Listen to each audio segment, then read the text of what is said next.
there are many descriptions of demons, angels, witches, and strange gods from all over the ancient world. Some of these are evil, and some are good. This film will be looking at some of these ancient gods, and seeing what the Bible and other sources have to say about these entities.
called you, right? As soon as I couldn't pull it out myself, I called you, John.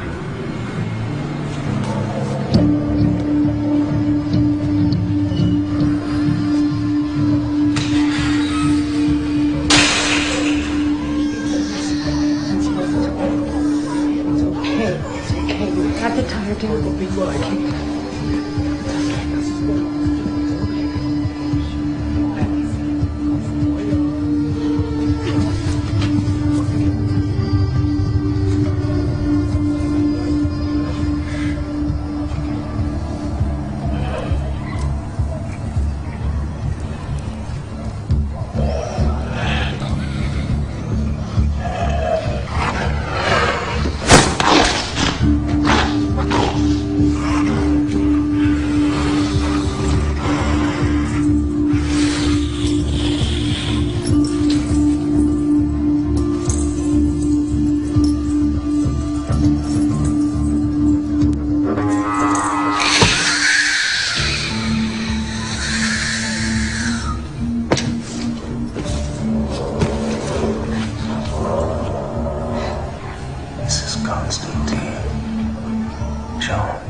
Now, at least 3 feet high. Move! Oh, 快上电！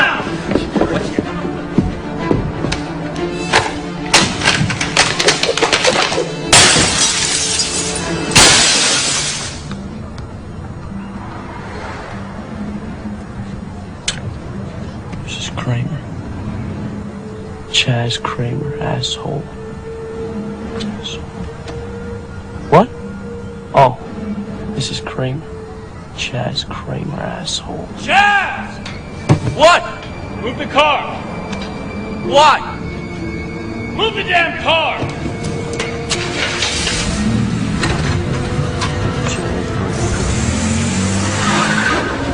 There, cars move.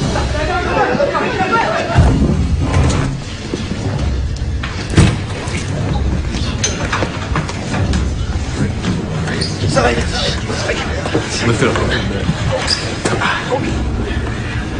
Tie that end up. Hands over the top. Close your eyes. And whatever happens, don't look.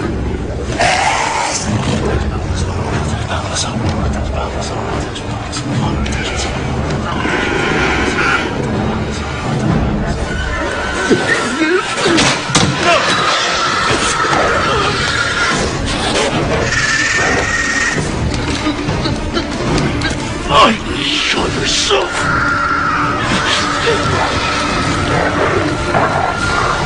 Smile pretty, big prick.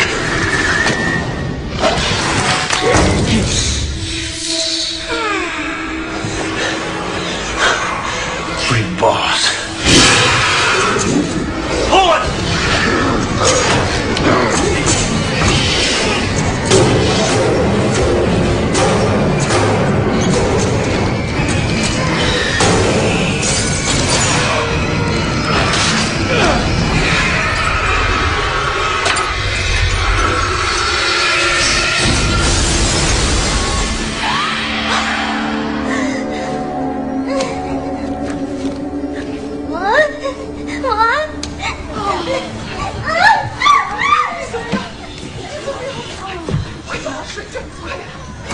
Demonic possession is the control over a human by a malevolent supernatural being or evil spirit.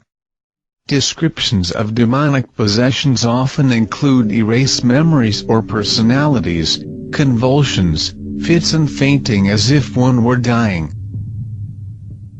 Other descriptions include access to hidden knowledge gnosis and foreign languages glossolalia, drastic changes in vocal intonation and facial structure, the sudden appearance of injuries, scratches, bite marks or lesions, and superhuman strength. Unlike in channeling or other forms of possession, the subject has no control over the possessing entity and so it will persist until forced to leave the victim, usually through a form of exorcism.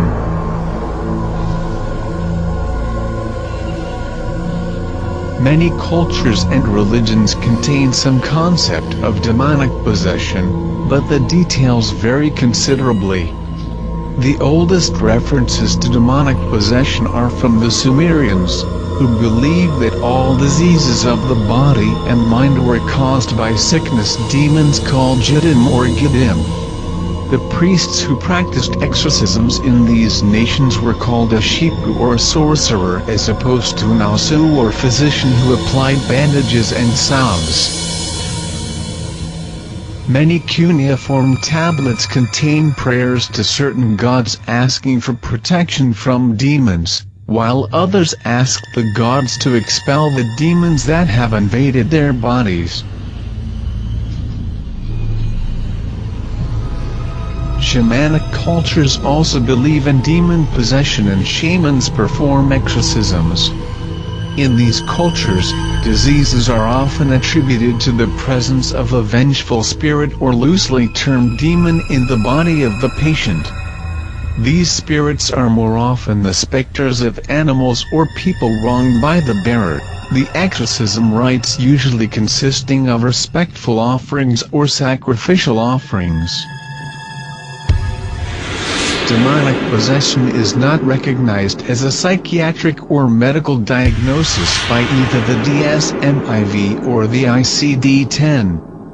There are many psychological ailments commonly misunderstood as demonic possession, particularly dissociative identity disorder.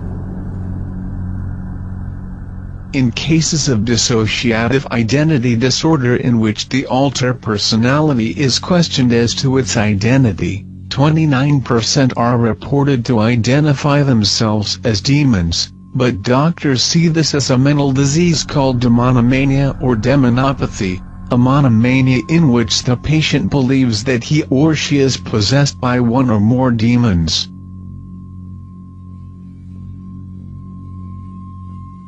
The Bible clearly indicates that people can be possessed by demons but that the demons respond to Jesus' authority. In the synagogue there was a man possessed by a demon, an evil spirit. He cried out at the top of his voice, "Ha! What do you want with us, Jesus of Nazareth? Have you come to destroy us? I know who you are, the Holy One of God. Be quiet." Jesus said sternly, "Come out of him." Then the demon threw the man down before them all and came out without injuring him. All the people were amazed and said to each other, "What is this teaching? With authority and power he gives orders to evil spirits and they come out." And the news about him spread throughout the surrounding area. Luke 4:33-35, it also indicates that demons can possess animals.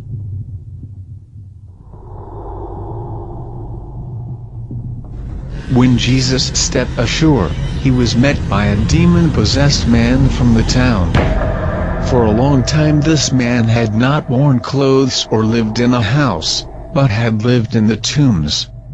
When he saw Jesus, he cried out and fell at his feet, shouting at the top of his voice, "What do you want with me, Jesus, Son of the Most High God? I beg you, don't torture me." For Jesus had commanded the impure spirit to come out of the man.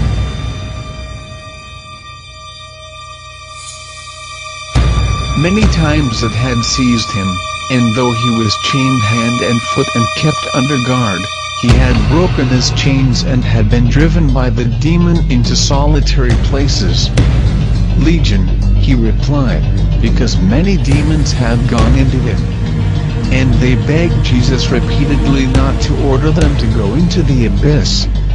A large herd of pigs was feeding there on the hillside. The demons begged Jesus to let them go into the pigs, and he gave them permission. When the demons came out of the man, they went into the pigs, and the herd rushed down the steep bank into the lake and was drowned. Luke 8:27-32.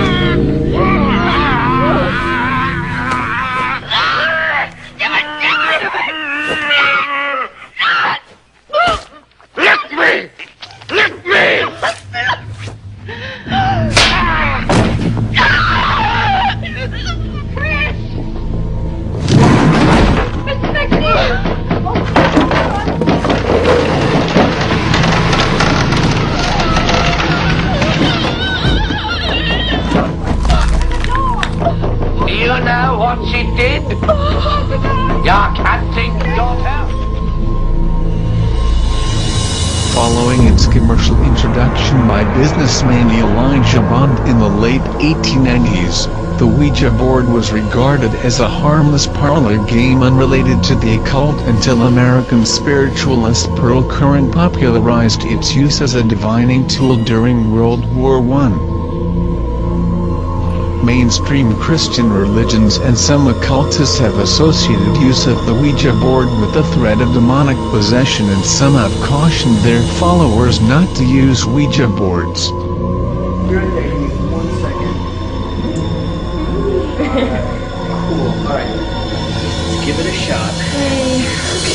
So, Ready, guys? I'm ready. Is there anyone here? Besides us? Let's switch spaces. You write down. Alright. Monica, you got this. You got this, girl. Yeah, girl. Alright. Watch out, Ouija board. We're coming for you. Okay. Is there anyone here with us? Are you? No. Are you touching? Are you? No. That's crazy. I'm barely. I barely have my hands on here at all. What? Wow. That is really moving now. Yes! Okay. What is your name? Ooh.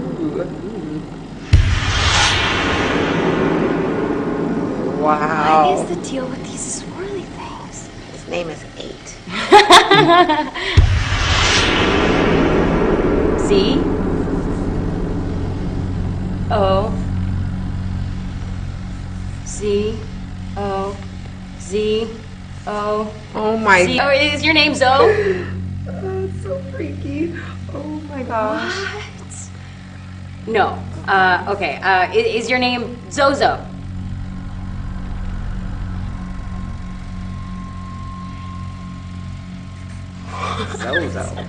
Zozo the clown.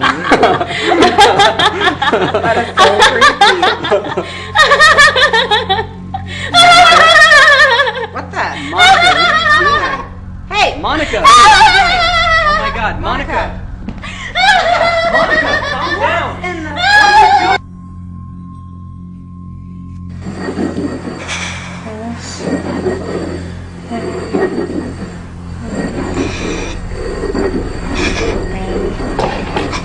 Are you okay?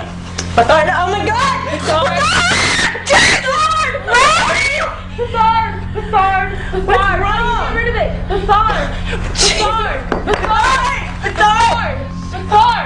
Are you okay? Oh my god, you guys! Bethard!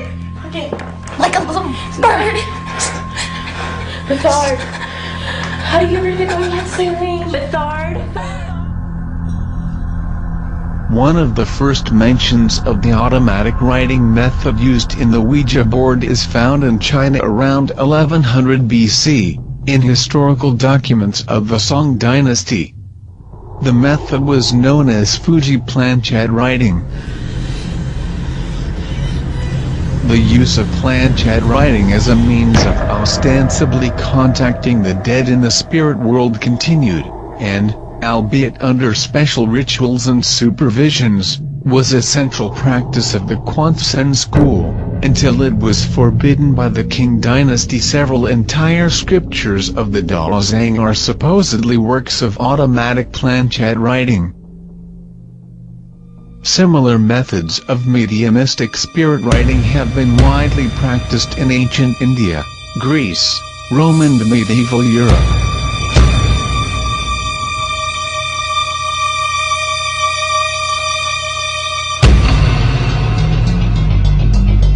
Most religious criticism of the Ouija board has come from Christians, primarily evangelicals in the USA.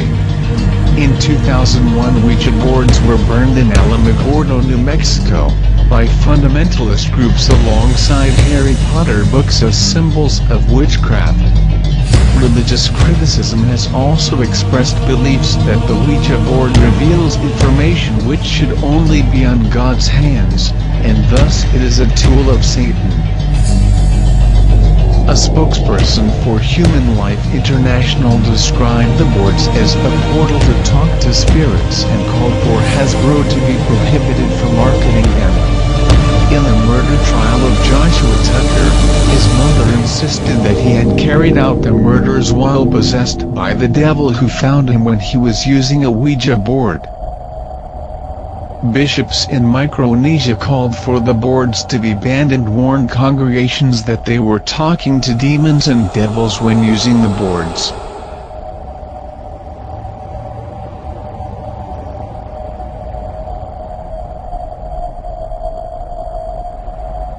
Christian views on magic vary widely across denominational and individual barriers, and are often influenced by biblical, theological, and historical considerations. Some Christians actively condemn any form of magic as satanic, while others simply dismiss it as superstition. Conversely, some branches of esoteric Christianity actively engage in magical practices. There are several references to witchcraft in the Bible that strongly condemn such practices. For example, Deuteronomy 18:11-12 condemns anyone who casts spells, or who is a medium or spiritist, or who consults the dead. Anyone who does these things is detestable to the Lord, and because of these detestable practices the Lord your God will drive out those nations before you. Exodus 22:18 states, "Do not allow a sorceress to live."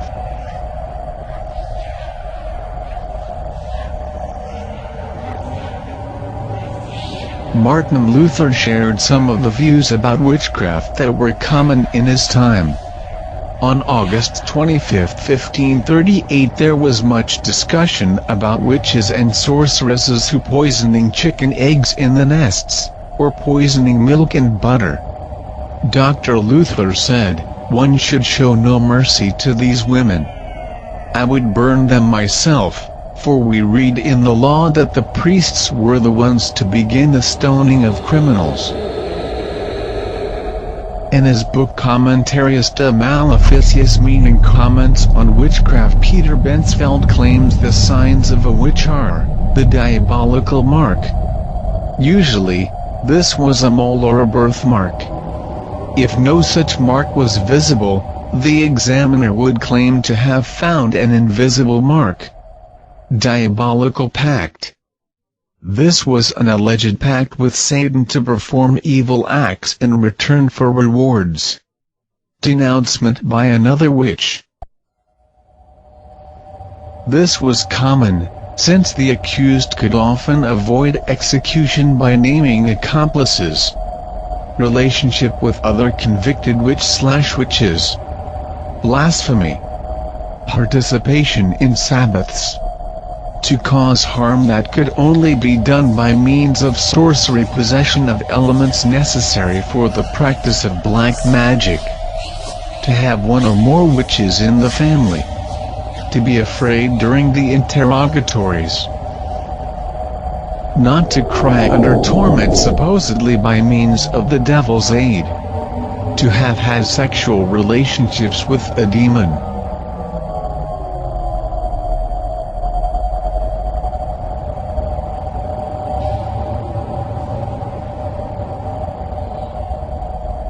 This picture shows John Dee and Edward Kelly evoking a spirit.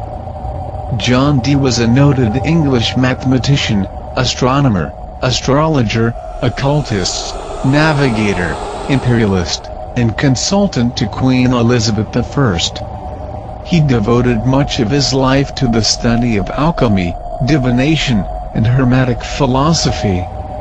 Dee straddled the worlds of science and magic just as they were becoming distinguishable.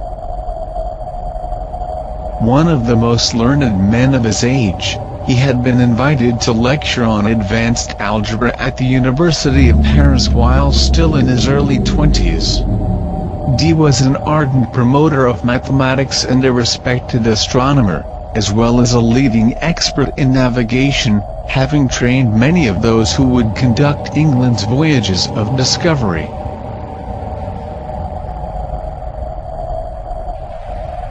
By the early 1580s, Dee was growing dissatisfied with his progress in learning the secrets of nature and with his own lack of influence and recognition. He began to turn towards the supernatural as a means to acquire knowledge.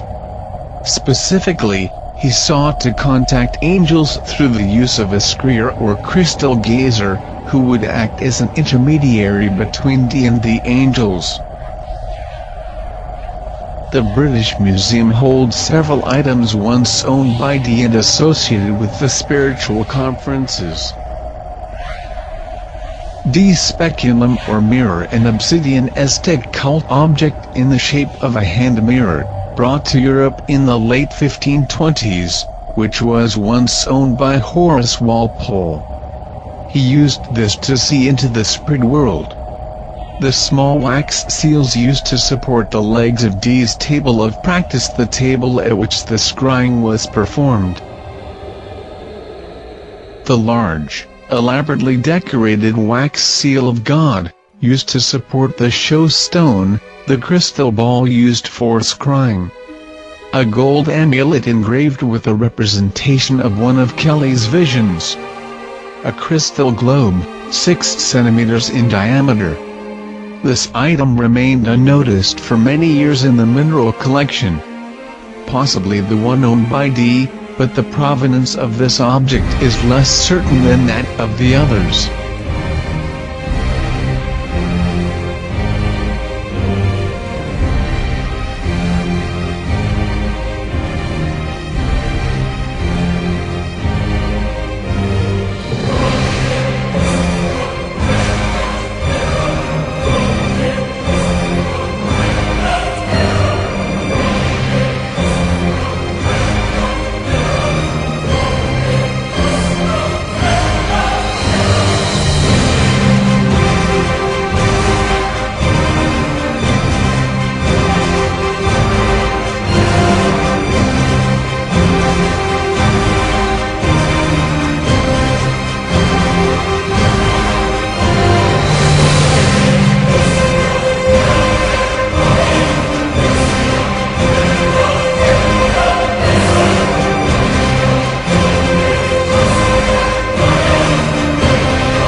religion and mythology, occultism and folklore. A demon from the Greek word daimon, meaning anthropomorphic, powerful spirit or divine power, is a supernatural being described as something that is not human and in ordinary usage malevolent. In ancient Near Eastern religions as well as in the derived Abrahamic traditions, including ancient and medieval Christian demonology, a demon is considered an unclean spirit which may cause demonic possession, to be addressed with an act of exorcism.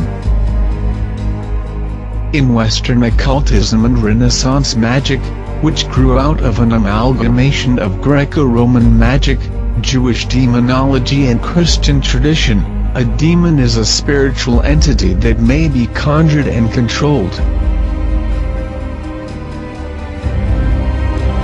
The existence of demons is an important concept in many modern religions and occultist traditions. In some present-day cultures, demons are still feared in popular superstition, largely due to their alleged power to possess living creatures. In the contemporary Western occultist tradition, perhaps epitomized by the work of Aleister Crowley, a demon, such as Corzin, the demon of the abyss, is a useful metaphor for certain inner psychological processes, inner demons, though some may also regard it as an objectively real phenomena. Some scholars believe that large portions of the demonology of Judaism, a key influence on Christianity and Islam, originated in Zoroastrianism, and were transferred to Judaism during the Persian era.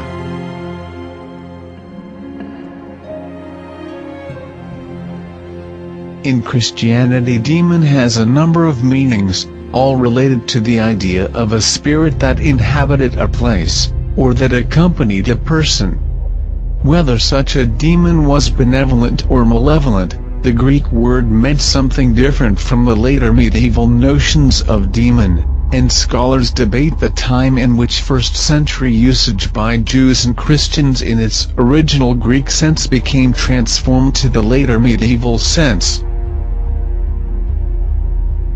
Some denominations asserting Christian faith also include, exclusively or otherwise, fallen angels as de facto demons. This definition also covers the sons of God described in Genesis who abandoned their posts in heaven to mate with human women on earth before the deluge.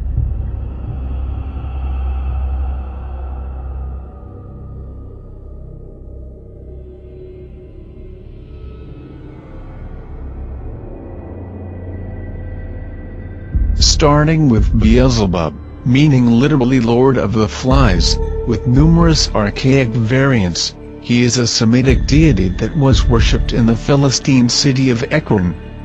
In later Christian and biblical sources he appears as a demon and the name of one of the 7 princes of hell. Beelzebub is commonly described as placed high in hell's hierarchy. He was of the order of cherubim.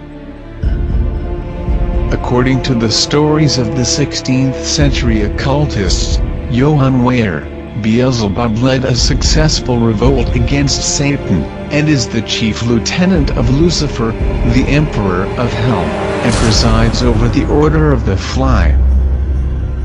Similarly, the 17th century exorcist, Sebastian Michaelis, in his admirable History 1612, placed Beelzebub among the 3 most prominent fallen angels, the other 2 being Lucifer and Leviathan, whereas 2 18th century works identified an unholy trinity consisting of Beelzebub, Lucifer, and Astaroth.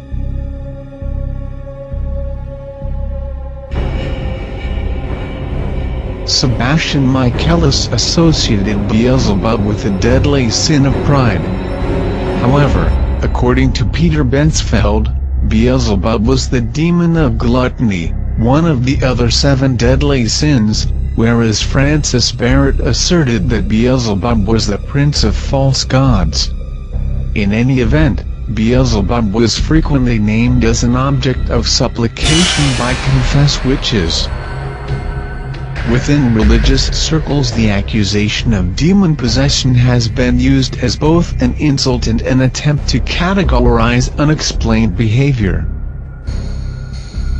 Down through history, Beelzebub has been held responsible for many cases of demon possession, such as that of Sister Madeleine de Demondolx de la Palade, Aix and Provence 1611, whose relationship with Father Jean-Baptiste Gaufridi led not only to countless traumatic events at the hands of her inquisitors but also to the torture and execution of that bewitcher of young nuns, Gaufridi himself.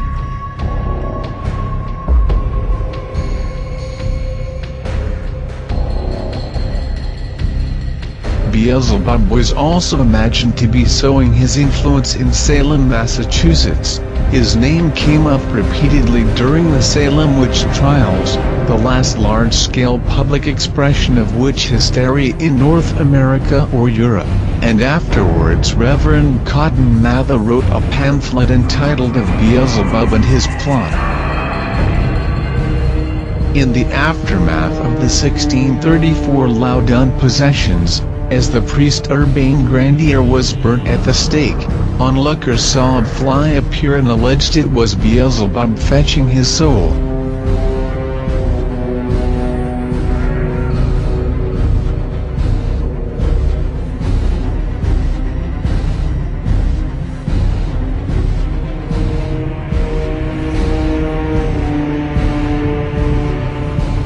In demonology, according to some authors, Ageres is a duke, ruling the eastern zone of hell, and being served by 31 legions of demons. He can make runaways come back, and those who run stand still. He can also cause earthquakes and teaches languages, finding pleasure and teaching immoral expressions. He also has the power to destroy dignities, both temporal and supernatural. He is depicted as a pale old man riding a crocodile and with a hawk on his face. Ageres is a demon from the Gosha, the lesser key of Solomon the king. Clavicula Salomonis Regis is a 1904 translation of the text by Samuel Mathers. It is essentially a manual that purports to give instructions for summoning 72 different spirits.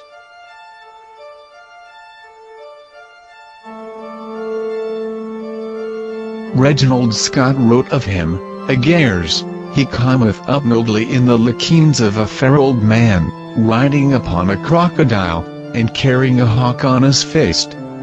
He teacheth presently all manner of tunes, he fetcheth back all such as run away, and maketh them run that stand still.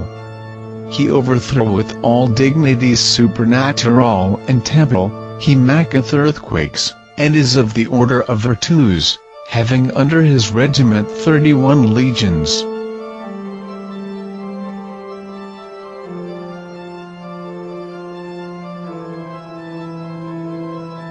In ancient Egyptian religion, Ammit, meaning devourer or bone-eater, was a female demon with a body that was part lion, hippopotamus and crocodile, the three largest man-eating animals known to ancient Egyptians. A funerary deity, her titles included devourer of the dead, eater of hearts, and great of death. Ammit was not worshipped, and was never regarded as a goddess. Instead, she embodied all that the Egyptians feared, threatening to bind them to eternal restlessness if they did not follow the principle of Mat.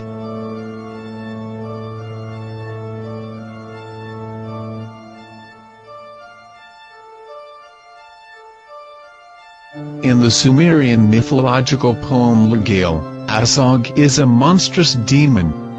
He is described as being so hideous that his presence makes fish boil alive in the rivers. He was said to be accompanied into battle by an army of rock demon offspring born of his union with the mountains themselves. He was defeated by the god Ninurta. Asog, whose name means demon that causes sickness, was often associated with the serpent or dragon mythological archetype by historians.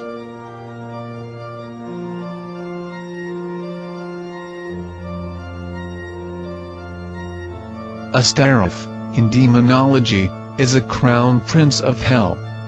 He is a male figure named after the Canaanite goddess Ashtoreth. The name Ashtaroth was ultimately derived from that of 2nd millennium BC Phoenician goddess Astarte, an equivalent of the Babylonian Ishtar, and the earlier Sumerian Inanna. She is mentioned in the Hebrew Bible in the forms Ashtoreth and Ashtaroth.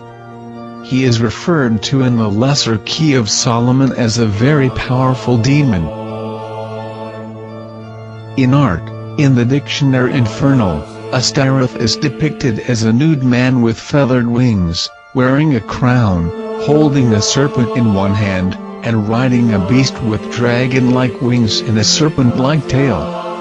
According to Sebastian Michaelis, he is a demon of the first hierarchy, who seduces by means of laziness, vanity, and rationalized philosophies.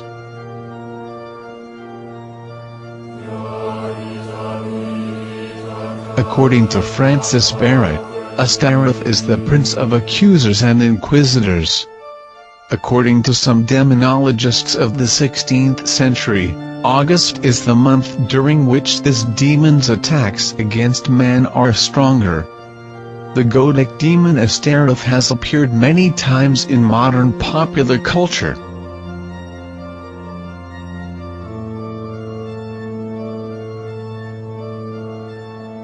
Baal is one of the 7 princes of hell. He is mentioned widely in the Old Testament as the primary pagan idol of the Phoenicians, often associated with the heathen goddess Ashtaroth. Baal is a Christian demon. According to Christian demonology, Baal was ranked as the first and principal king in hell, ruling over the east. According to some authors, Baal is a duke, with 66 legions of demons under his command. The term Baal is used in various ways in the Old Testament, with the usual meaning of master, or owner. It came to sometimes mean the local pagan god of a particular people, and at the same time all of the idols of the land. It is also found in several places in the plural Baalin, or Baals. There were many variations, such as the sun god, the god of fertility, and Beelzebub, or the lord of flies.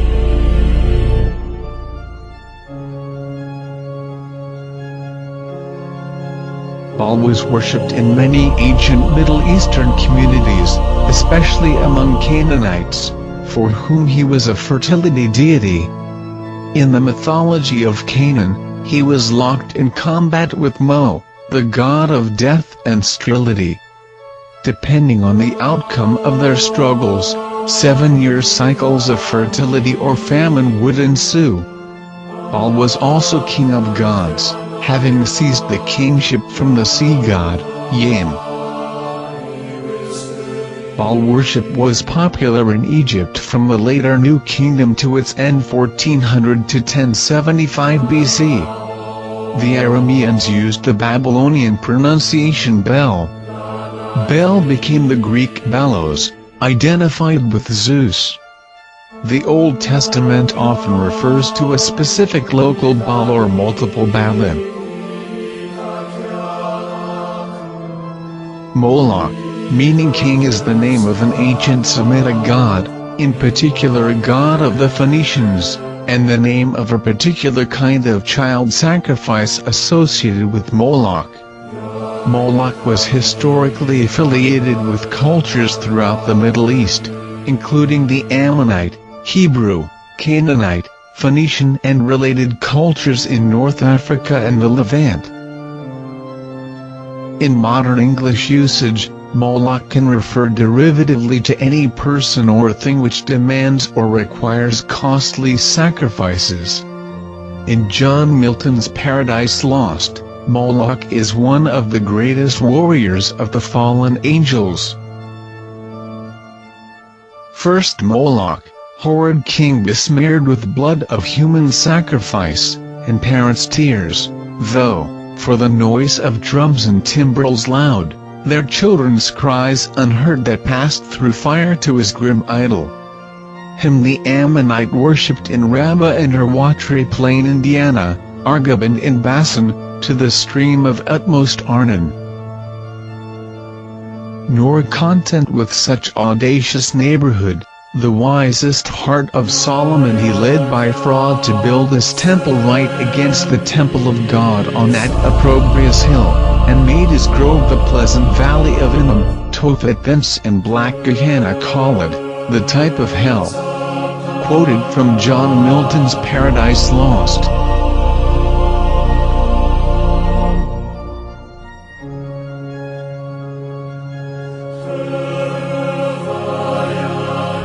In Christian tradition, Belphegor is said to be the chief demon of the deadly sin sloth, at least according to Peter Bensfield's classification of demons known as the demon of discoveries and of ingenious inventions. Belphegor seduces people by suggesting to them ingenious inventions that will make them rich and become greedy and selfish. According to some 16th century demonologists, his power is stronger in April. Bishop and witch hunter Peter Bensfeld believed that Belphegor tempts by means of laziness.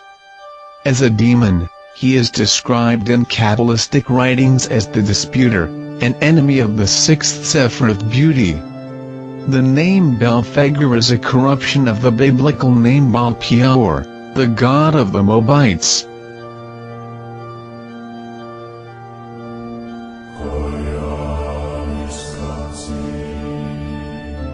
Bur is a spirit that appears in the 16th century grimoire, Pseudemonarchia, Daemonum and its derivatives, where he is described as a great president of hell, having 50 legions of demons under his command.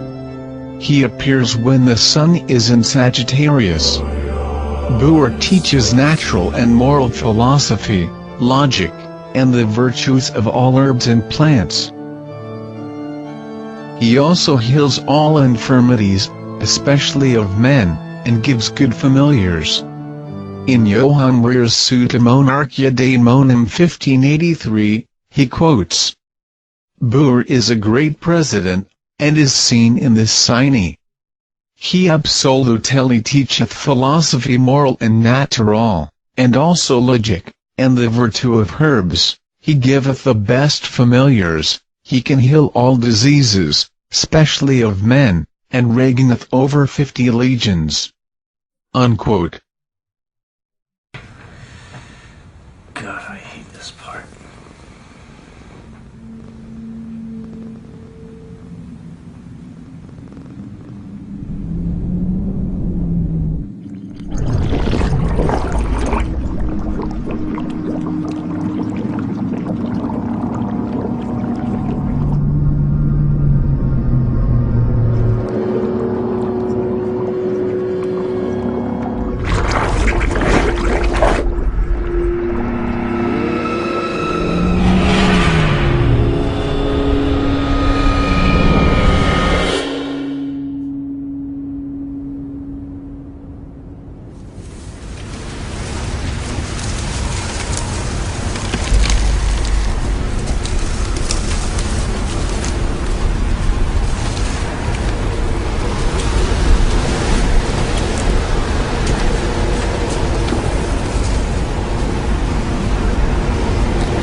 You were twins. What did you say?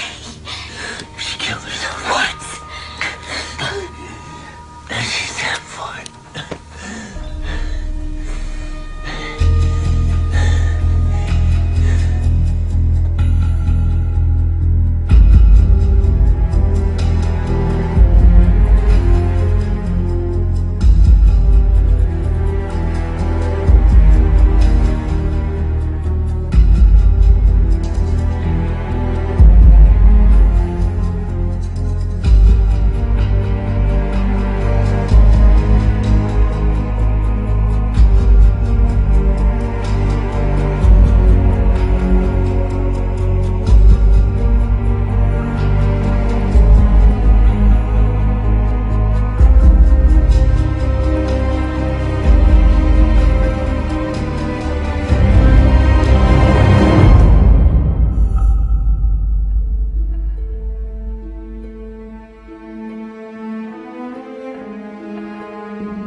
was an evil figure in Iranian mythology, evident in ancient Iranian folklore as Dahaka, the name by which he also appears in the texts of the Avesta. In Middle Persian he is called Dahag or Bever Asp, the latter meaning he who has 10,000 horses. Azi is the Avestan word for serpent or dragon. Dahaka is the most significant and long-lasting of the Azis of the Avesta, the earliest religious texts of Zoroastrianism. He is described as a monster with 3 mouths, 6 eyes, and 3 heads, cunning, strong and demonic. The Middle Persian sources also prophesy that at the end of the world, Dahag will at last burst his bonds and ravage the world, consuming 1 in 3 humans and livestock.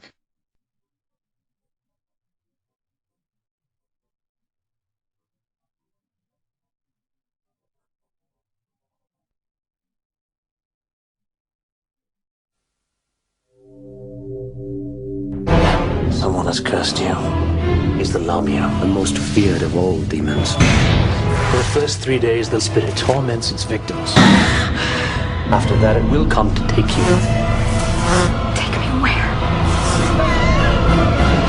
To burn in hell for eternity. In 2009, the movie Drag Me to Hell, directed by Sam Raimi. A lone officer who evicts an old woman from her home finds herself the recipient of a supernatural curse.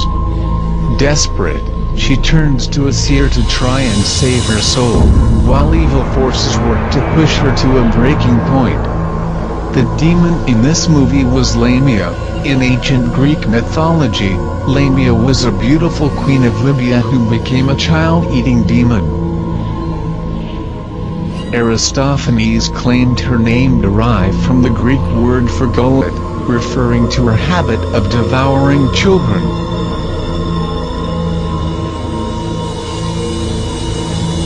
Later traditions referred to many Lamiae. These were folkloric monsters similar to vampires and succubi that seduced young men and then fed on their blood. According to the Greek historian Diodorus Siculus, Lamia was born the beautiful daughter of King Belus of Egypt, making her the granddaughter of Poseidon and Libya. Upon her father's death she became queen of one of his territories, Libya. However, while visiting Delphi, Pausanias remarks that Lamia was the daughter of Poseidon. He also states that Lamia and Zeus were the parents of Hierophile, a noted sibyl. Diodorus goes on to relate that Lamia had an affair with Zeus and bore him children. When Hera, Zeus's wife, discovered the affair, she became enraged and killed the children. Driven insane with grief, Lamia began devouring other children, and, according to Diodorus, her face became hideously distorted from her grisly deeds. Zeus then gave her the ability to remove her eyes. In Diodorus the purpose of this is unclear, but other versions state this came with the gift of prophecy. Zeus did this to appease Lamia in her grief over the loss of her children. Later stories state that Lamia was cursed with the inability to close her eyes so that she would always obsess over the image of her dead children. Some accounts, such as that of Horace, say that Hera forced Lamia to devour her own children. Myths variously describe Lamia's monstrous, occasionally serpentine appearance as a result of either Hera's wrath, the pain of grief, the madness that drove her to murder, or in some rare versions a natural result of being Hecate's daughter.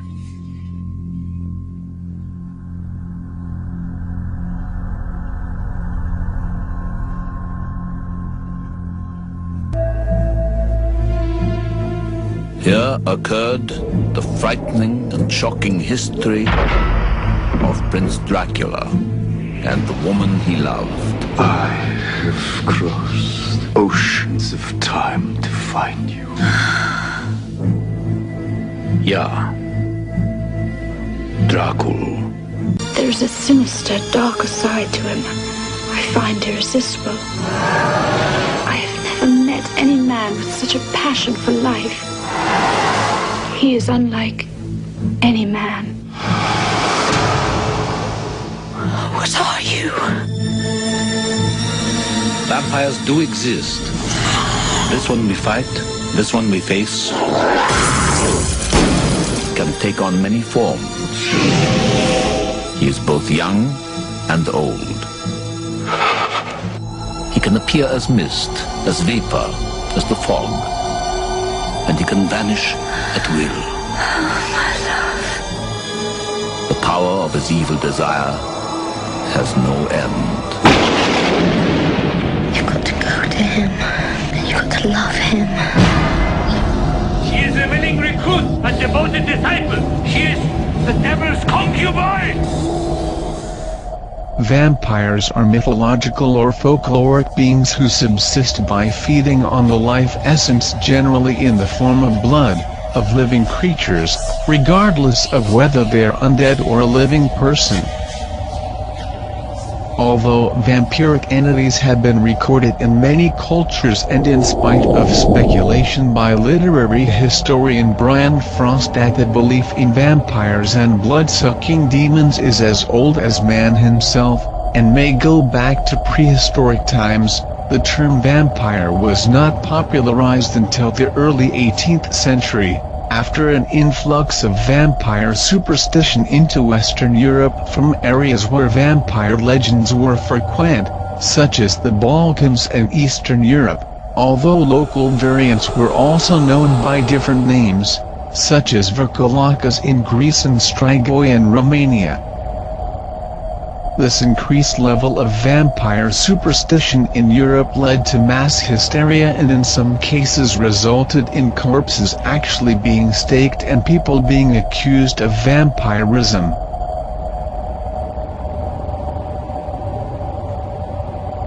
Prehistoric stone monuments called dolmens have been found over the graves of the dead in northwest Europe.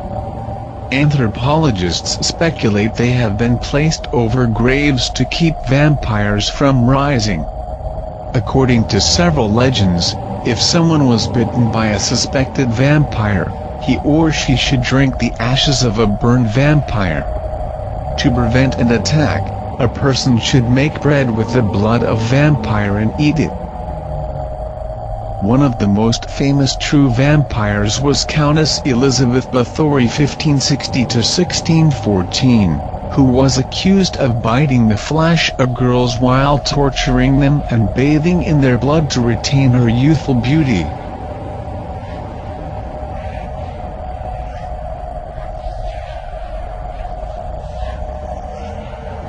In Japanese Buddhism, Jaikuninki are the spirits of greedy, selfish or impious individuals who are cursed after death to seek out and eat human corpses.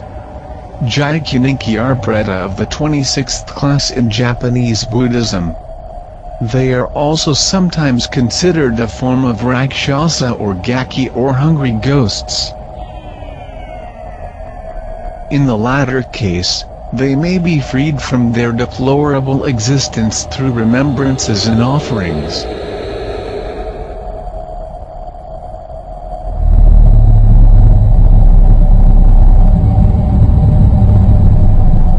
In Chaldean mythology, the 7 evil deities were known as Shitu, meaning storm demons. They were represented in winged bull form, derived from the colossal bulls used as protective genii of royal palaces. The name Shed assumed also the meaning of a propitious genius in Babylonian magic literature. Hebrew demons were workers of harm. To them were ascribed the various diseases, particularly such as affect the brain and the inner parts. Hence there was a fear of Shabriri, the dazzling glare, the demon of blindness, who rests on uncovered water at night and strikes those with blindness who drink of it. Also mentioned were the spirit of catalepsy and the spirit of headache, the demon of epilepsy, and the spirit of nightmare.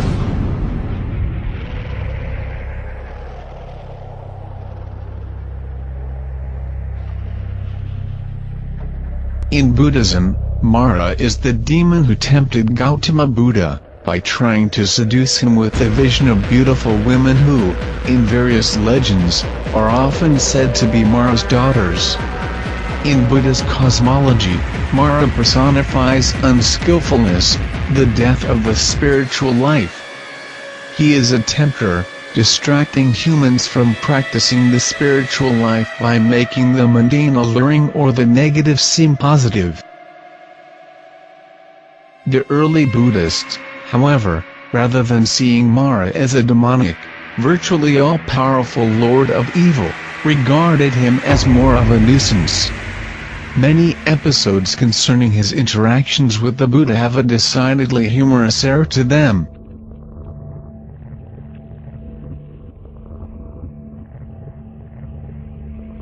Early Buddhism acknowledged both a literal and psychological interpretation of Mara. Mara is described both as an entity having a literal existence, just as the various deities of the Vedic pantheon are shown existing around the Buddha, and also is described as a primarily psychological force and metaphor for various processes of doubt and temptation that obstruct spiritual practice. Buddha-defying Mara is a common pose of Buddha sculptures. The Buddha is shown with his left hand in his lap, palm facing upwards and his right hand on his right knee. The fingers of his right hand touch the earth, to call the earth as his witness for defying Mara and achieving enlightenment. This posture is also referred to as the earth touching.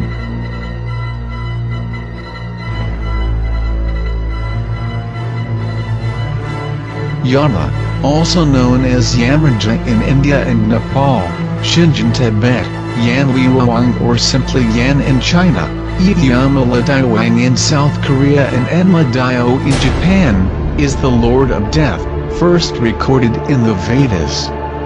In art, he is depicted with green or red skin, red clothes, and riding a water buffalo. He holds a loop of rope in his left hand with which he pulls the soul from the corpse. He is the son of Surya and twin brother of Yami, or Yamuna, traditionally the first human pair in the Vedas. He was also worshipped as a son of Vivasvat and Saranya. He is one of the guardians of the directions and represents the south. He reports to Lord Shiva the Destroyer.